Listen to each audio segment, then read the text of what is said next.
কুৱেশ্যনটো আছে যদি x = 2:3 তেন্তে 3x + 2y / 2x + 5y এর মান ওলাব লাগে। তো আমার দিয়া আছে কি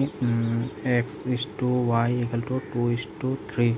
তো মানে কি হব x = x by y = কি হব 2/3 এটা আমাক কি ওলাব লাগে 3x + 2y 3x + 2y by 2x + 5y আমাৰ কি হ'ব এইটো 3 × x হ'ব কি পাম 2 + 2 × 3 2 × 2 + 5 × 3 তো কি হ'ব 3 × 2 = 6 2 × 3 = 6 2 × 2 = 4 5 × 3 = 15 তো কি হ'ব আমাৰ এইটো কুৱেশ্যনটো 6 + 6 হ'ব 12 আৰু 15 + 4 কি হ'ব 19 এনসাৰ হ'ব 12/19 এনসাৰ এ। নেক্সট আছে আমাৰ তলৰ কোনটো অনুপাত ডাঙৰ 0.8:0.4 তো এইটো কি হ'ব 8/0.8/0.4 তো আমি যদি পয়েন্টটো উঠাই দিলে কি হ'ব 4 2 যায় তার মানে এনসার হবে এইটো 2 তারপরে 3:3.5:2.5 এইটো কিমান হ'ব 3.5 তলত হ'ব 2.5 পয়েন্ট আমি উঠাই দিম তাৰপিছত 5 7 যা 5 5 যা 5 7 যা 35 ঠিক হ'ব 7/5 এটা আমি 5 দিয়ে 7 ডিভাইড কৰিলে কি হ'ব 5 1 যা 5 2 থাকিব পয়েন্ট দিলে 0 5 4 যা 20 থাকিব 1.4 নেক্সট আছে 15/20 কাটাকাটি কৰিলে কি হ'ব 5 3 যা 5 4 যা এটা আমি 4 দিয়ে আমি 3 যদি আমি ডিভাইড কৰিলে কি হ'ব পয়েন্ট দি 0 আহিব 4 7 যা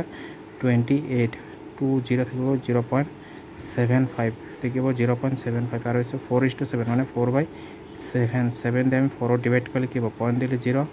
7 5 যা 35 আকৌ 5 থাকিব 7 7 যা 49 এনেকা 1 থাকিব তাৰমানে এইটো আমাৰ কিমান ওলাইছে এটা 2 এটা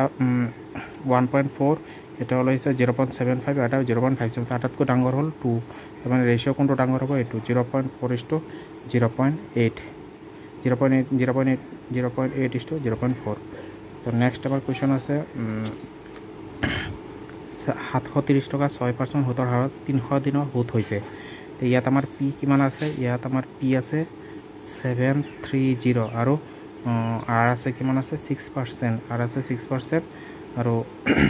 300 দিনত টাইম টি ইকুৱেল টু কিব 300 আৰু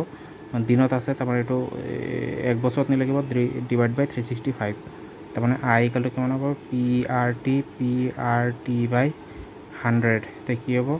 730 ইনটু আর আছে আমার 6 ইনটু টি আছে 300 ডিভাইডেড বাই 100 ইনটু কিমান হ'ব 365 0 0 ক্যান্সেল 0 0 ক্যান্সেল তো কি হ'ব 365 2 যা কি হয় 720 730 তো কিমান হ'ব 36 তো आंसर হ'ব সি।